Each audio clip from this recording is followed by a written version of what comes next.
Good evening, my people all over the world. Yeah, we have come to you this evening from Celestia Half Hour Television to relate to you exactly what is trending, on the social media. Sometimes it was spoken by Pastor Enoch Adeboye that if you don't pay your tithe, you not make heaven. And we found this to be an understatement.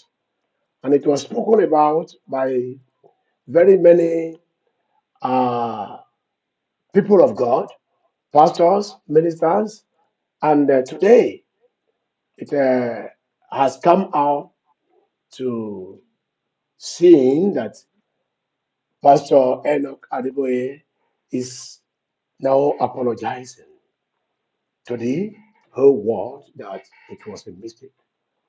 And I want you to listen to what he says. Then, as he was saying this, Prophet Dr. Marcus, came up to counter for him. making a mistake, Sometimes, listen to him. for saying that if you don't pay tithe, you might not make it to heaven. I'm sorry, that's wrong. That's not in the Bible. What the Bible says is, ye have peace with all men, and holiness, without which no man shall see God. Now, let me tell you, listen to me. It is possible to be right and wrong at the same time. I prove it to you. I'm a scientist, so I know that. For years, we taught that light travels in straight lines. Now, is that correct? At least those of you who know a little bit of physics will say, sure, but light doesn't bend at corners, it goes straight.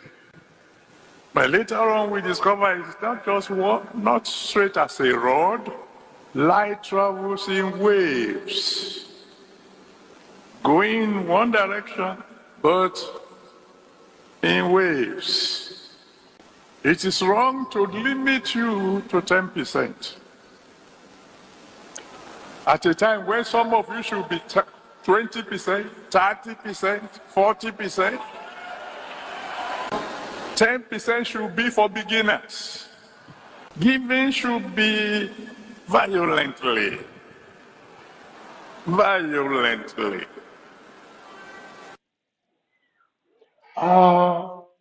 According to what Pastor Adeboye is apologizing on today, I want you to listen to Prophet Dr. Marcus, who has spoken about this. Immediately he said that. Listen to Dr. Marcus now. Tithe could be your yam. Tithe could be your car. Ó ti ra mọ́tò mẹ́jọ sínú ọgbà rẹ̀ yẹ kí wẹ́ẹ̀nì kan lọ fún lélẹ́yìí. Then Malachi 3 from verse 10 lọ sí sàlẹ̀. Ó ní ẹ ti jà mí lólè nípa ìdámẹ́wàá àti ọrẹ. So tábà yọ táìdì kúrò ní church ìdí Adébóyè akọlẹ̀. Tábà yọ táìdì kúrò ní church ìdí mọ́mí iná akọlẹ̀. Tábà yọ táìdì kúrò ní church Oyèdèpọ̀ àyàwó. So automatically àwọn ló sọ de owó ìṣòwò. Wọ́n ní ibi tó bá ń gbé ọ̀gẹ̀dẹ̀ yẹn lọ tó bá jìnà wọ́n ní kò sọ de owó. Lọ́sọ̀ tó bá dẹ̀bọ̀ pé o lè gbé débẹ̀ wọ́n gẹ̀dẹ̀ fún ọkọ̀ lẹ́yìn padà. Ṣébí lẹ́wọ̀n lọ̀gẹ̀dẹ̀ máa pọ́n tó máa di dòdò wọ́n jẹ́ dòdò kù. Kọ́ máa jẹ́ dòdò náà. Láti ṣe bọ̀dọ̀ wọ́n ti kó yín láyà jẹ́ ẹ̀yìn ẹ̀ láyà tí tí ara ń tó lè halẹ̀ mọ́ mi. Bí mo ṣe wà, tí ara ń tó lè halẹ̀ mọ́ mi. Kí ló fà á? Mo gún yọ̀ọ̀tà lọ́rẹ̀. Mo ń lu 2000 block igun orí ilé tó ń kọ́ ní 6 alẹ́ sí 6 àárọ̀ ọjọ́ kejì. Màá tún ṣe lébè à ń bẹ̀. Bẹ́ẹ̀ lẹ́yìn yẹn, mo tún fọ̀kadà ń kó epo. then lẹ́yìn yẹn mo tún kú yọ̀tà lọ́rẹ̀ mo tún ṣọmọ ọ̀dọ̀ for 4 years. Then lẹ́yìn yẹn mo tún gbẹ́ sọ́kà wéta mo ń gbẹ́ sọ́kà fún báwọn èèyàn clear new plots.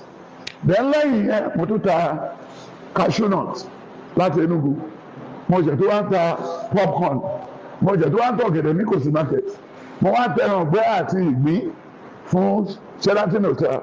Then lẹ́yìn tí mo kúrò ń bẹ̀ yẹn lolúwa ṣe wá dé mi ládé tí mo dé Germany, mo lọ ń gbá bọ́ọ̀lù ní Germany pẹ̀lú mi ò ní ìwé, wọn ò sanwó gidi fún mi, mo ti bẹ̀rẹ̀ sí ta mọ́tò ni. So mo ta mọ́tò for 10 years, mi ò báyàn ní jìbìtì ní olùyàn ní jìbìtì, mi ò fi lé tó bá jẹ́ bírèkì náà lórí ẹ̀ta fún mi. Màá sọ fún ẹ pé problem mọ́tò yìí ni bírèkì, tó bá jẹ́ kí n tún ṣe tán màtà fún ẹ, tó bá dẹ̀ tó fẹ́ lọ tún ṣe fún ẹ kò sí problem. Ẹ jọ sá, báwo ni mo ṣe lè dúró kó wá san táìtì fún mi nítorí láyé? Kòtà tí mo yóò gba gbogbo ẹ̀wọ̀n yẹn látàrí ìmọ̀ gba ẹ̀wọ̀n yẹn bẹ́ẹ̀ gbogbo èyí yóò bọ̀ ìtẹ́sẹ̀ bá yúfẹ́ fún ìgbàgbọ́ ẹ̀tẹ́ ní ìṣúrú. Bẹ́ẹ̀ náà wá pé àwọn pásítọ̀ tó ti ṣe oríire jẹ ẹlẹ́ ń ṣe revival, pásítọ̀ kan wá ń gorí òkè ṣọ́ọ̀bù ọ̀ni ẹni kí ló wá lọ sórí òkè tí CAC ló ń gorí òkè ọ̀bọ ẹ pè lọ́bọ̀ ẹ lọ so ìlú mọ́ǹdì ó wà lókè ilé ẹ tó jẹ́ wà lókè ilé ẹ ìwọlé èèyàn kan ló ń gorí òkè kí ló fẹ́ sọ lórí òkè ṣé Jésù wà nù gbólọ̀ àwọn yẹn ni afẹ́lọ́ dáko jẹ́ afẹ́lọ́ dáko ẹnìkan gorí lé òkè ẹ̀rí mà kí ló lóun wá ń bẹ̀ you can do your 0 hour slow hour in your room but because you didn't have job kí wọ́n á pè é ti pé kí wọ́n kó yín lọ sétí òkun kí ló fẹ́lẹ́ sétí òkun òkun yarọ ní òkun is a cripple creature and is meant for carrying heavy loads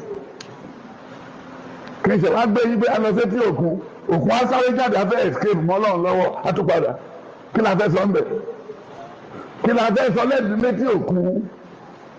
So my brother la ojú ẹ kò dẹ̀ yára ẹ ní brain kò tẹsẹ̀ mọ́rin tó o bá ní lárí tí wà tẹ́ bí ẹni o tó bá ní lárí ni pásítọ̀ máa wá ẹ wálé o bọ̀ tó bá kù bí ẹ̀ káàtó fún ẹ pásítọ̀ wá ẹ wálé o ṣé ni yẹ tó bá lè sàn dámẹ́wàá tó bá jẹ́ ewúrẹ́ ló ń sìn gbé lọ bá dé bóyè pé nǹkan tí ìdámẹ́wàá ni rèé á ní kó má gbé wọlé lọ tà wá jẹ́ kó fún ẹ lọ tà kó mọ bó ṣe rí kó tó lè kiri ẹ̀ kó tó lẹ́ni rà lọ́wọ́ òun tó àwọn ọmọ jòkó sókè Matthew 23 verse 1 to 4 ó ní àwọn ìwọ̀nyí wọ́n fẹ́ jòkó sí ipò Mósè ṣùgbọ́n nǹkan tó ń sọ ni wọ́n fẹ́ ká tẹ̀lé bọ̀tí wá wọn ò bá ti Bíbélì mú bẹ́ẹ̀ bá 16 17 18 19 ó ní wọ́n fi yọ eléyìí tó ṣòro nínú òfin ọ̀nà ti yọ kúrò the 1 Timothy 3 and then 2 Timothy 3 the same thing ló sọ ó ní nígbà ìkẹyìn ìgbà ewu yóò dé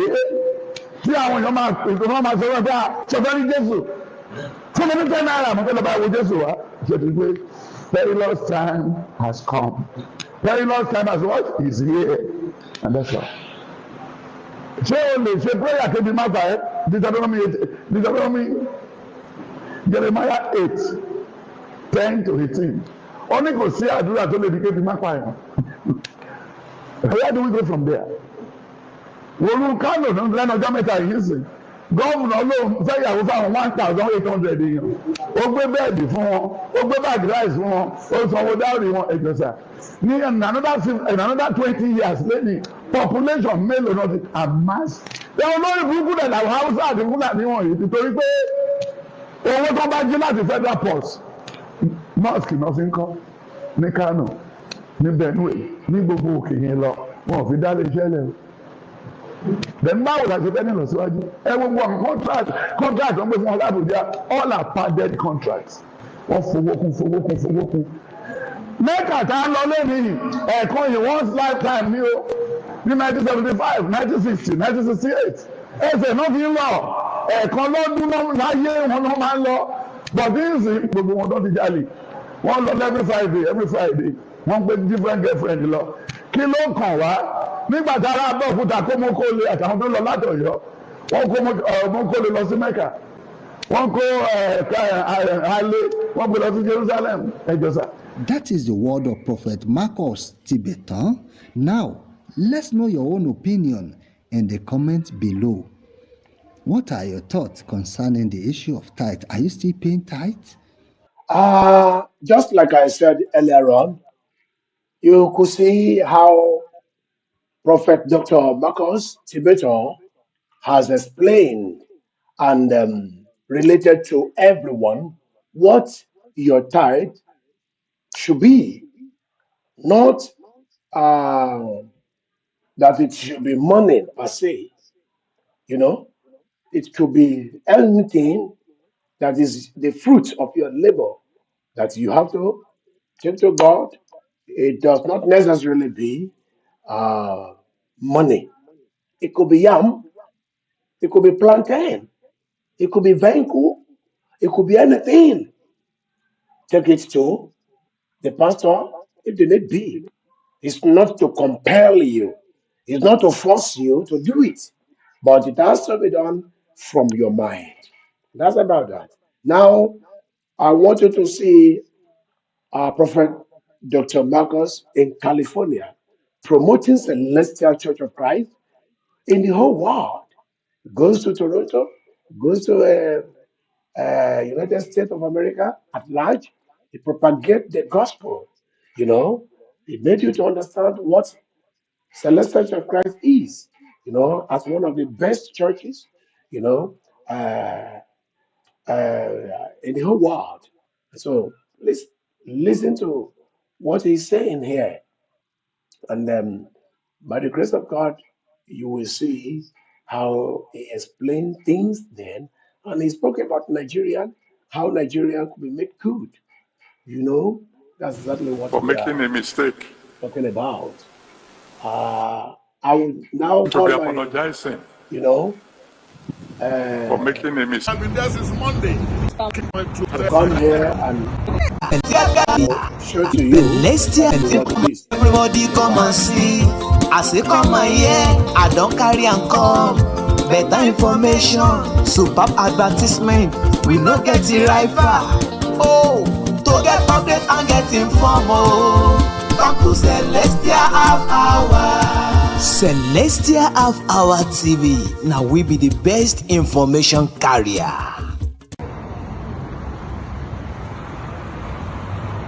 That is Prophet Dr. Marcos in California. So Listen we're to back him. again, Daddy. I was gonna ask you, how long have you been in Celestian Church? And you're 64. Celestian Church, we know, is way older than